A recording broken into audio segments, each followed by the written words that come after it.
ঢাকা তুরাগ নদী সংলগ্ন বেড়িবাঁধ এক ময়লার গোডাউন। তুরাগ নদীর পারে মিরপুর বেড়িবাঁধের মধ্যে যে ওয়াকওয়ে, এটা একদমই চলাচলের অযোগ্য হয়ে পড়েছে এবং দুর্গন্ধে ভরে গেছে চারিপাশ।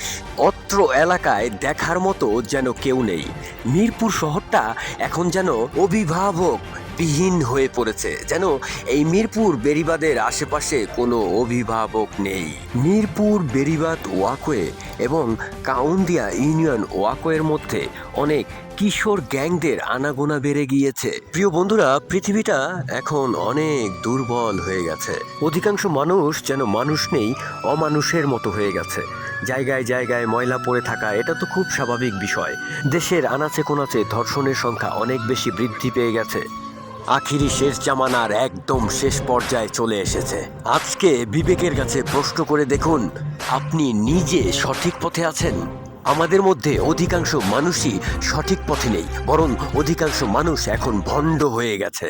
আখিরি এই শেষ জামানায় অধিকাংশ মানুষই জাহান্নামে প্রবেশ করবে, এমনটাই সহিহ হাদিসের মধ্যে খুঁজে পাওয়া যায়। আমাদের এই পৃথিবী, আমাদের এই এলাকা, সব কিছুর মধ্যেই এখন সেই নিদর্শনটা আমরা দেখতে পাচ্ছি, যেখানে অধিকাংশ মানুষই ভণ্ড হয়ে গেছে।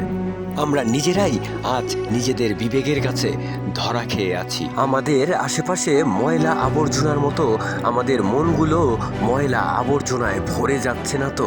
আমাদের বিবেককে বলা হয় শ্রেষ্ঠ আদালত, আর আমাদের বিবেকই আজ সায় দিবে আমরা কি পথে আছি, কোন পথে হাঁটছি, কোথায় আছি, কি করছি, কি দেখছি। এই পৃথিবী কারোরই চিরস্থায়ী ঠিকানা নয়। এই ময়লা আবর্জনার পৃথিবী ছেড়ে আমাদেরকেও চলে যেতে হবে ওই পরপারে। আসসালামু আলাইকুম। এই এলাকার বাসীরা, এই আপনাদেরকে বলি যে এই পর্বত হলের থেকে দইরা 1 নভেম্বর পর্যন্ত আপনারা ময়লা ফালাবেন না। আপনাকেও অনুরোধ। এখান থেকে খুব লোকজন যায়, খুবই গন্ধ পায়, আর তাদের রোগ সমস্যা হয়। আবার নদী মেঁধে এই ময়লা পড়ে, এই নদীর পানি মেঁধে গোসল করে করে এদেরও সব সমস্যা হয়। আপনারা ময়লা ফালানোর একটা সিস্টেম করে নেন, যেন আগে সরকার এই জায়গা গাড়িটা লয়ে গেতো ময়লা, ওইভাবে আপনারা এটা করেন। এমপিকেও মন্ত্রীকেও জানান যে আমরা ময়লা কই ফেলাম। আমরা এমন এক দেশে বসবাস করি যে যাদেরকে আমরা দায়িত্ব দেই যে আপনি আমাদের অভিভাবক, সেই অভিভাবককে আমাদেরই সতর্ক করতে হয়। অর্থাৎ এই যে এত ময়লা আবর্জনা, এগুলো দেখার দায়িত্ব তাদেরই, যাদেরকে আমরা অভিভাবক বানিয়েছি, যারা আমাদের সমর্থন পেয়ে আজ ক্ষমতার মসনদে বসে আছে।